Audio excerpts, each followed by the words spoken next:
What Ruby Franke said in court yesterday is shocking. Yeah, you saw that correctly. Ruby Franke appeared in court recently to face her 6 felony charges of child abuse, and what she said was super shocking and, in my personal opinion, super exposing.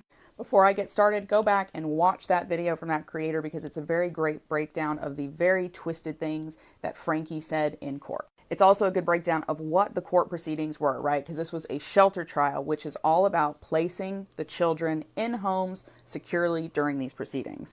And this is where Franke, I think, starts to expose herself. So before we get into the really big glaring lies that she didn't think she exposed in this testimony, let's just look at the shelter hearing and narcissistic parents in general. Narcissistic parents try to isolate, alienate, and destroy any child who stands up against them and who threatens the power dynamic between them and the rest of the family. So if Franke was then a narcissist, we could see this pretty clearly. In that testimony, Franke was basically saying, I'm not the one at fault here. I have a child who's been essaying a bunch of other children and doing a bunch of horrible, heinous things. This could serve a couple of purposes. One, it helps Franke to avoid accountability. Number two, it isolates and emotionally destroys the child who has now threatened her power and her freedom. It also destroys this child's credibility, potentially, in the eyes of the law moving forward. If Franke were a narcissist, then this would be a textbook tactic to destroy this child who has destroyed her. Now, let's get into the lies that really, I think, expose Franke and the story that she's creating here.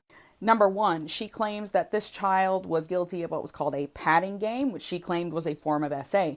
However, the only evidence we really have is videos of Franke herself playing this patting game on one of her older children, which then escalates into a painful spanking that the child begs her to stop.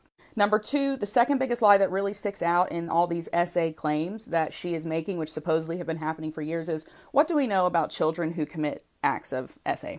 They're usually victims of it, or they have witnessed it being done in the home by caretakers. So if Franke is claiming this abuse has been going on for a long time, where do her suspicions lie? Why did this abuse and behavior start in this child? Now, here are the huge, glaring, obvious lies which point, to me, holes in this entire storyline.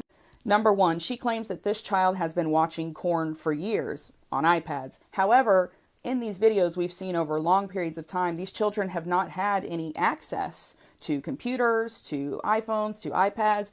So there's one of two things happening here. She either lied about their access to technology, or she is lying about this story. Now, if she is lying about their access to technology, that's a very small thing to lie about. If she's comfortable making small lies, then wouldn't she be comfortable making big, huge lies that protect her from going to prison for her crimes?